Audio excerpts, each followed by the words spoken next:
The first thing I noticed when I walked into my childhood bedroom wasn't what was there, it was what wasn't.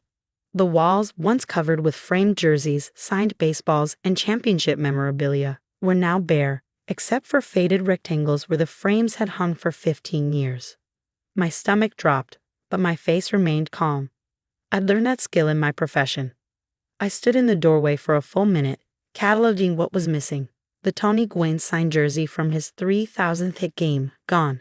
The LaDainian Tomlinson game-worn cleats from his record-breaking season, gone. The Drew Brees football from his first Chargers touchdown, gone. 24 years of careful collecting, authentication, and preservation, vanished. Mom?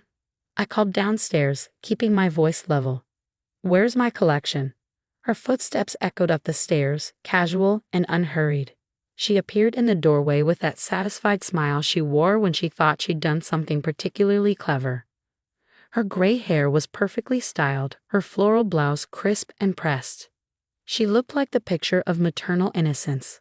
Of that old stuff. She waved her hand dismissively, bangles jangling on her wrist. I donated it all to the Children's Hospital charity auction. They were so grateful. You should have seen how excited the coordinator got when I told her about all those signed things. I blinked slowly, processing her words. $40,000 worth of authenticated sports memorabilia, gone. Just like that. Handed over to strangers like it was old clothing. Without asking me first? Mom laughed, the sound sharp in the empty room. Honey, you're 32 years old. You're too old for toys. It was just collecting dust up here, and those sick children can benefit from it much more than you can. Having it sit in storage gathering cobwebs. Storage, she called my carefully curated collection storage. The same collection that insurance companies required climate-controlled environments to protect. The same collection that professional appraisers had valued at over $40,000. You're probably right, I said quietly, surprising her with my calm response. She'd clearly been expecting a fight, maybe even hoping for one. Her eyes narrowed slightly, confused by my measured tone. What she didn't know was that I'm a senior insurance adjuster specializing in high-value personal property claims. I've spent 12 years documenting, appraising, and investigating theft cases involving collectibles. I know exactly what constitutes theft, fraud, and illegal disposal of property, and I knew exactly what she'd just done. I'd started collecting when I was 8 years old. My first piece was a signed baseball from Tony Gwynn that Dad bought me at a Padres game for my birthday. I still remembered the weight of it in my small hands, the careful way Dad had shown me how to hold it without smudging the signature. This is special, Marcus, he'd said. Someday it'll be worth a lot of money, but more importantly, it'll always remind you of today. Over the next 24 years, I built one of the most comprehensive collections of authenticated San Diego sports memorabilia on the West Coast.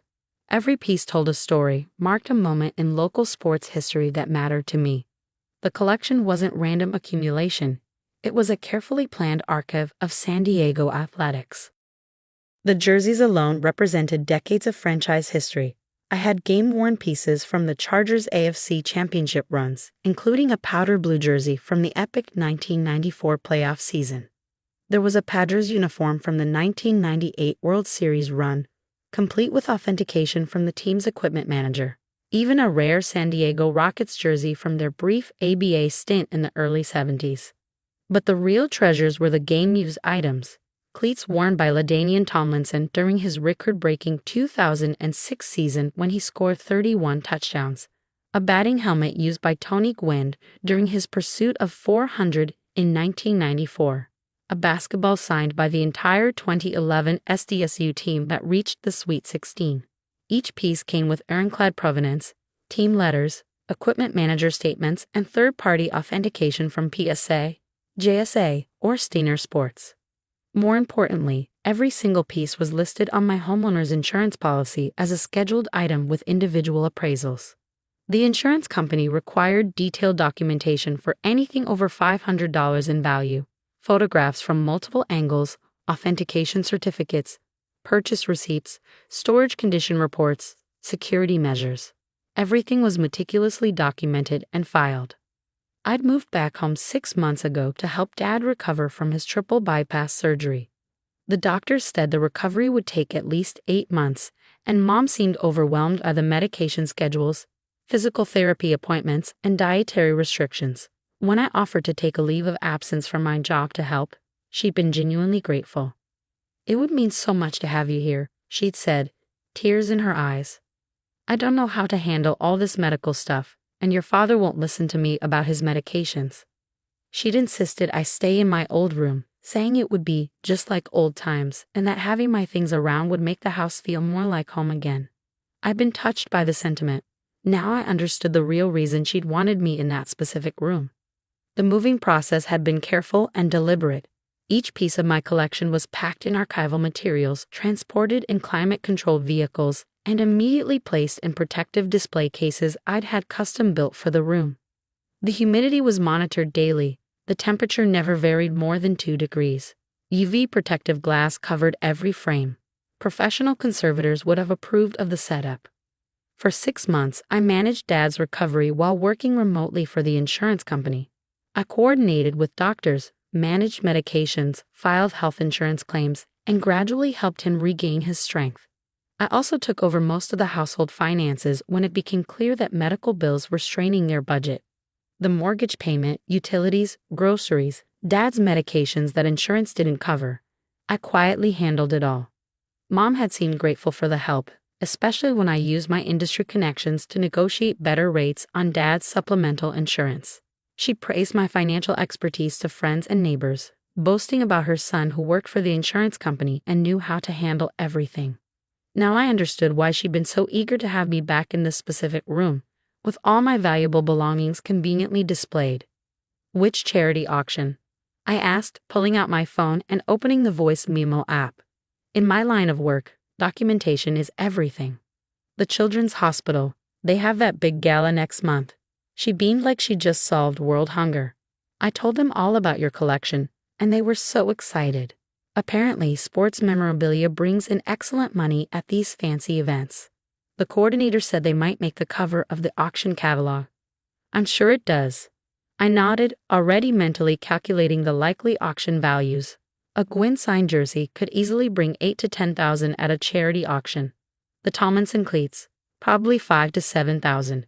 "Do you have the donation receipt?" Of course, she produced a folded paper from her pocket with a flourish, like a magician revealing the final trick. "Tax deductible too. You should thank me for thinking of your taxes." I examined the receipt carefully, photographing both sides with my phone. According to the document, she donated miscellaneous sports items, including clothing and toys, valued at $500. $500 for a collection I had professionally appraised at $41,300 just 2 years ago for insurance purposes. "This valuation seems low," I said mildly, keeping my voice neutral. Mom shrugged, her bangles jangling again. "I'm not an expert on that kind of thing. I just estimated what seemed reasonable for old sports stuff. It's not like they were antiques or anything valuable." No, she wasn't an expert, but I was. I'd spent years learning authentication methods, market values, and conservation techniques. I'd taken courses in sports memorabilia appraisal. I testified in court cases involving forged signatures and fraudulent collectibles. I knew exactly how much everything was worth and exactly how much damage her casual handling had likely caused. "Did you tell them the items were yours to donate?" "Well, they were in my house."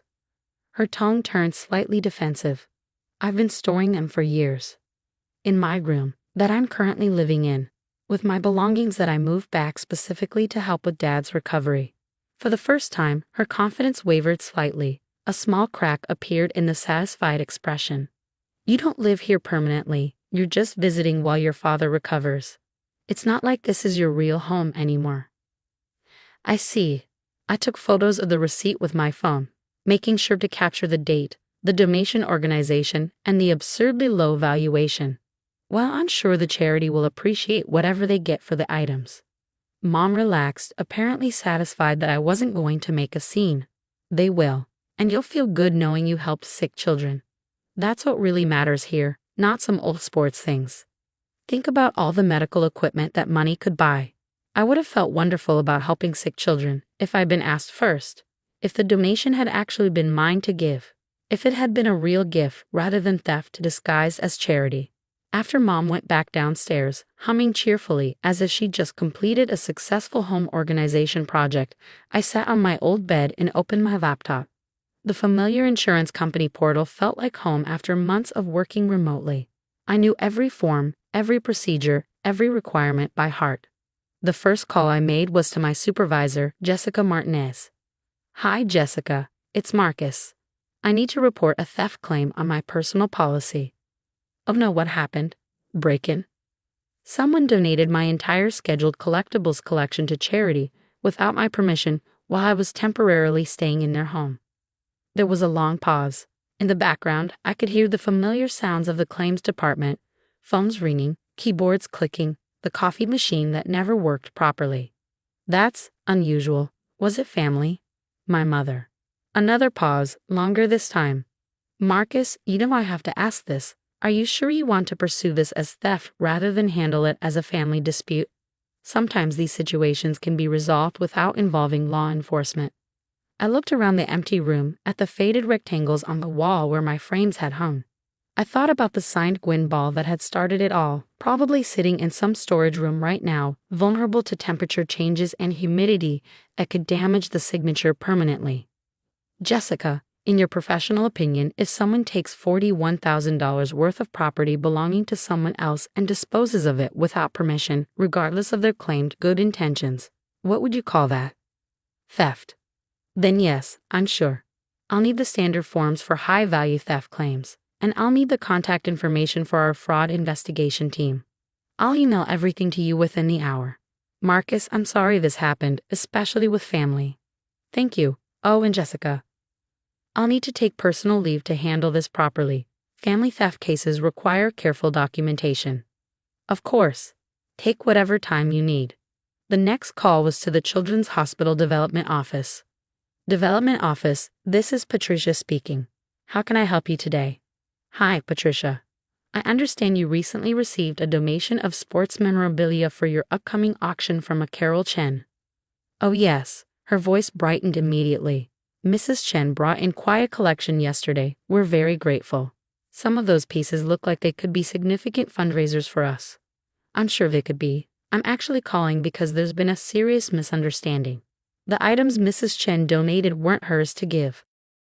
The silence on the other end stretched long enough that I thought the call had dropped. "I'm sorry. What did you say?" "The sports memorabilia collection belongs to me. Mrs. Chen is my mother, and she donated my property without my knowledge or consent. She had no legal right to dispose of those items."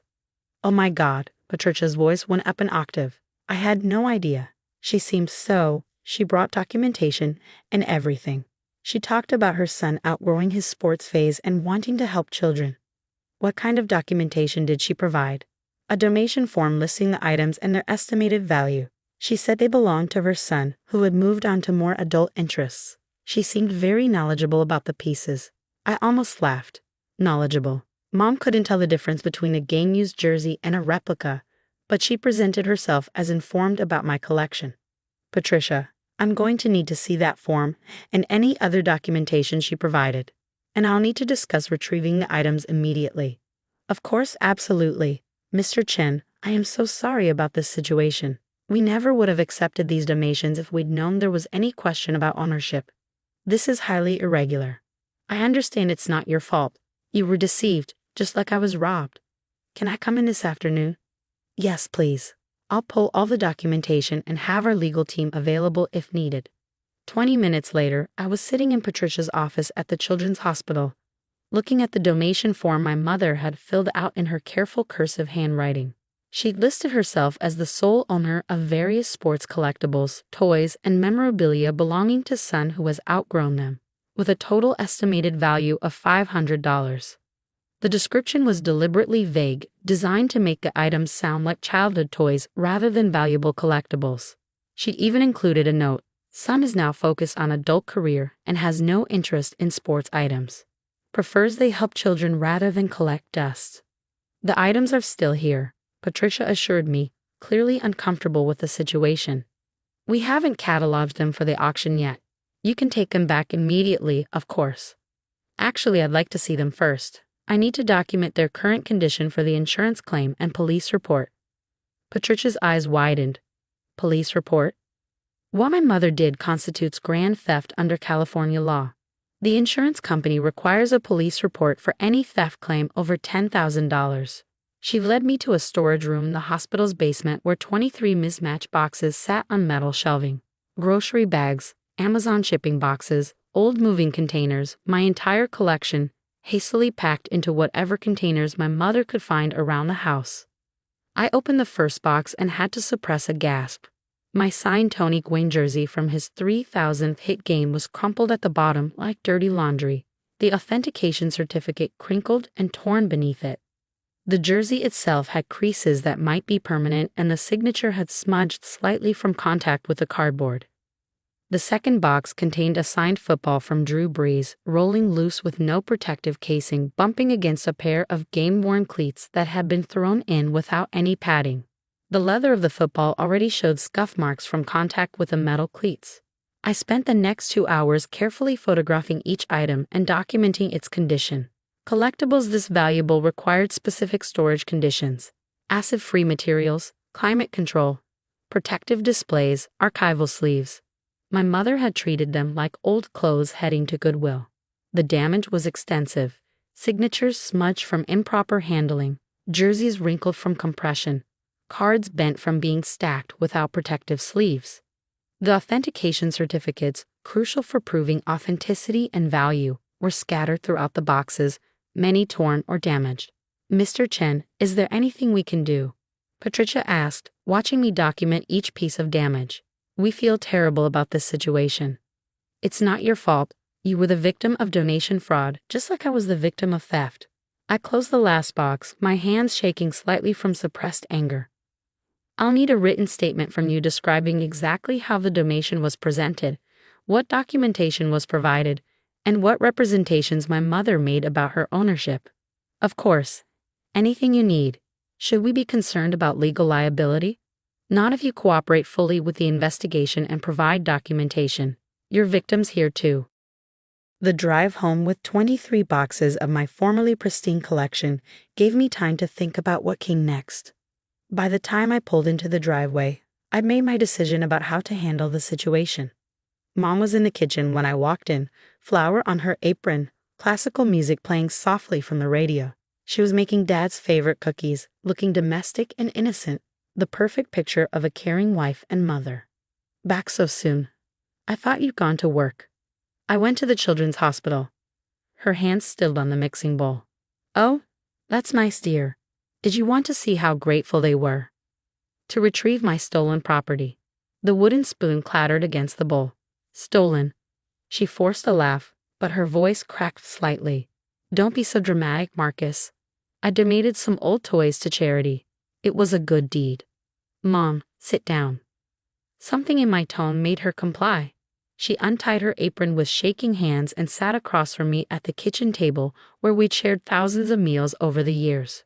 I opened my laptop and pulled up the insurance documentation I'd compiled over the years, screen after screen of professional appraisals, authentication certificates, purchase receipts, and photographs. These old toys were insured for $41,300. Every item was authenticated by professional third-party services, appraised by certified experts, and documented according to industry standards. I turned the screen toward her. "This is the police report I filed this afternoon for grand theft." Her face went white. All the blood drained from her cheeks, and she gripped the edge of the table. "Police report. The insurance company requires it for any theft claim over $10,000. They'll be conducting their own investigation, and the district attorney will determine whether to file criminal charges." "You can't be serious. I'm your mother." I pulled out my phone and opened the photos from a hospital storage room. "This is what your donation looked like when I found it. Priceless authenticated items thrown into grocery bags and cardboard boxes like garbage." She stared at the photos, and I watched her begin to understand the magnitude of what she'd done. A signed jersey that had been carefully preserved in museum-quality conditions, now wrinkled and damaged. Authentication certificates that had cost hundreds of dollars to obtain, now torn and water-stained. "The insurance adjuster will note every single piece of damage in his report," I continued, Professional restoration and re-authentication will cost thousands of dollars. That's in addition to the original theft. Mom's hands started shaking. I didn't know they were worth that much money. You didn't ask. You saw my belongings and decided they were yours to dispose of. But I'm your mother. I was trying to help sick children. Surely that counts for something. By stealing from your son and lying to a charity about ownership. I closed the laptop. The hospital is providing a full statement about how you presented the donation and what false claims you made about ownership. False claims? Her voice was barely a whisper.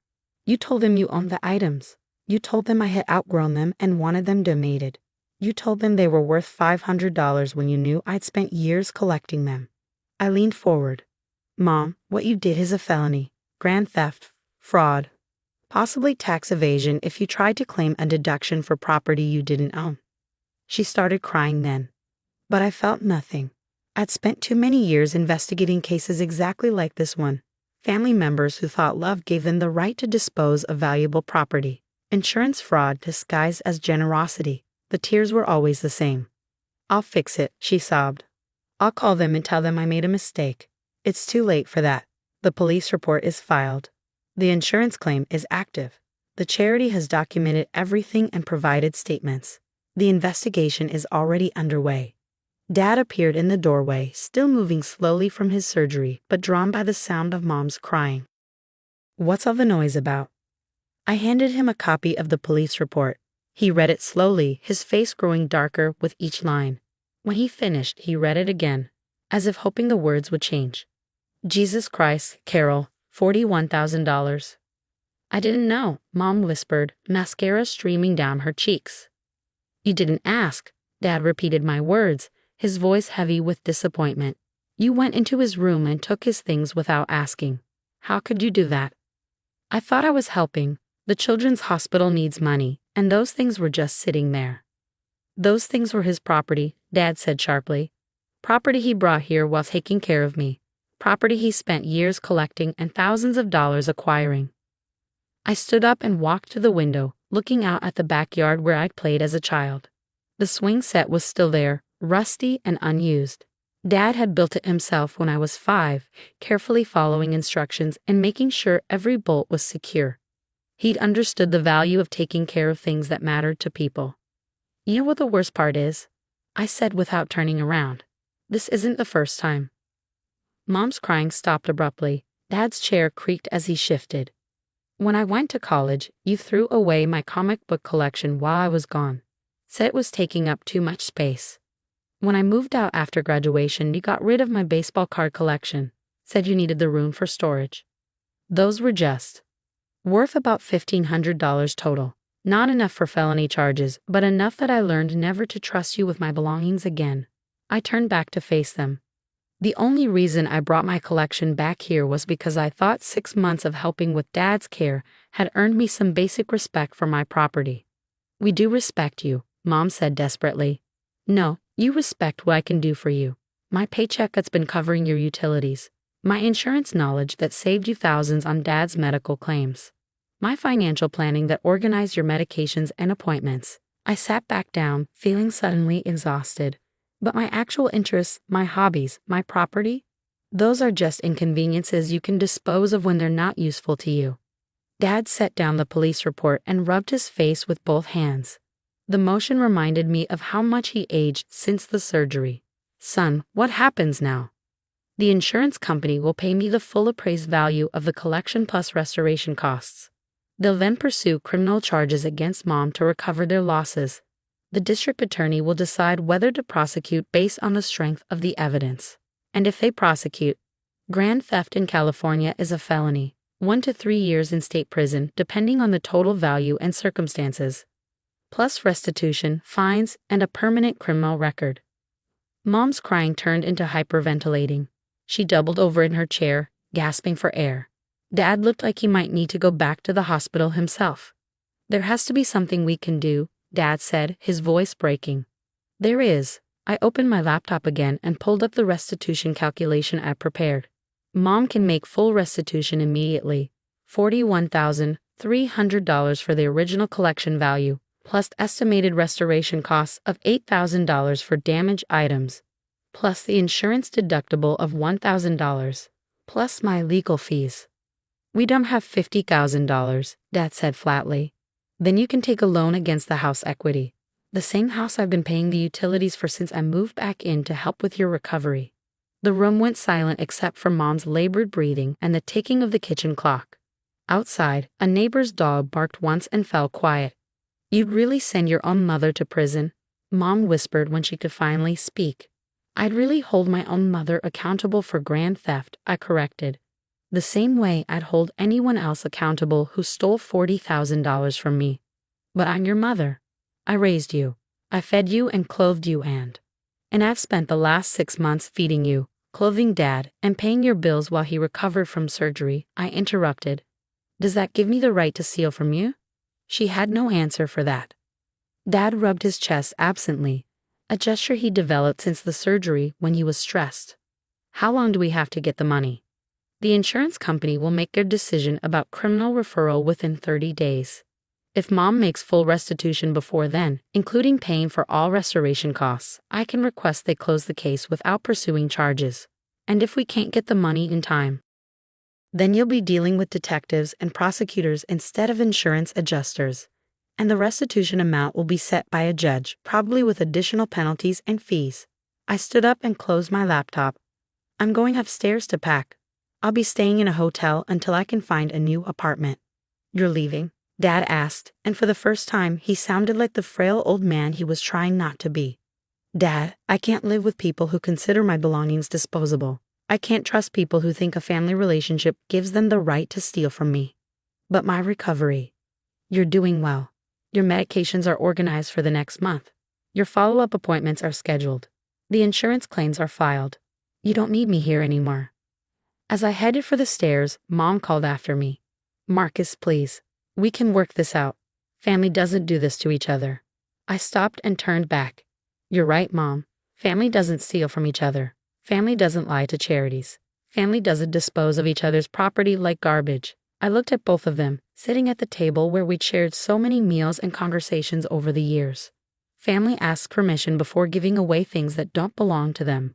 Upstairs, I packed my belongings methodically, the same way I'd learned to document insurance claims. Every item accounted for, every valuable piece carefully protected. As I folded clothes into my suitcase, I thought about the 8-year-old kid who'd gotten his first signed baseball. How proud I had been to show it to my parents, how carefully I'd explained the authentication process, the player's statistics, the historical significance of the moment. They'd never understood. To them, it was just a ball some guy had written on. But that 8-year-old had grown up to become an expert in the field his parents dismissed. I knew how authentication worked, how insurance coverage protected collectors, how theft investigations proceeded, how criminal prosecution moved through the system.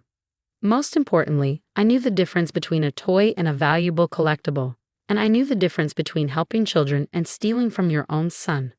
My phone buzzed with a text from Patricia at the hospital. Mr. Chen, we've prepared a full incident report for the police and insurance investigators. Also wanted you to know, we're implementing new procedures for high-value donations to prevent this from happening to anyone else. Thank you for handling this so professionally. I smiled for the first time all day. At least some good would come from this mess. 2 weeks later, I was settling into my new apartment when Jessica called with an update. Marcus, your mother's attorney contacted us. They're arranging full restitution through a home equity loan. Good to hear. There's something else interesting. We've been investigating similar cases since yours came up, and it turns out donation fraud involving family members is more common than we thought. The company wants to hire you as a consultant to help develop prevention protocols and training materials. I looked around my new apartment where my restored collection was properly displayed in climate-controlled cases with museum-quality lighting and security systems. Every piece had been professionally restored and re-authenticated. The insurance settlement had covered everything, plus enough extra to upgrade my protection systems. I'd be very interested in that. Great. Oh, and Marcus, your mother called our fraud hotline yesterday. She wanted to report that someone had stolen $40,000 worth of sports memorabilia from her house. I laughed, a genuine sound of amusement. Let me guess. She couldn't provide any documentation of ownership. Not a single receipt or photograph. Turns out she also couldn't explain why the items were listed on someone else's insurance policy or why the supposed theft occurred on the same day she donated items to charity. Some people never learn. The fraud investigator flagged it as a potential false report. She could face additional charges if she pursues it. After I hung up, I walked over to look at my restored collection. The Tommy Gwynn jersey hung in perfect condition, the signature clear and bold under UV protective glass. The authentication certificate, reprinted by PSA after the original was damaged, hung beside it in an acid-free frame. But I'd learned something important from this experience. The collection itself had never been the real treasure. The real treasure was understanding my own worth, knowing when to protect what mattered to me, and having the expertise to fight back when someone tried to take it. The 8-year-old with the signed baseball had grown up just fine. He just needed better security and clearer boundaries about what family really means. Some people collect sports memorabilia. I've learned to collect self-respect, and unlike my jerseys and baseballs, that was something no one could donate without my permission.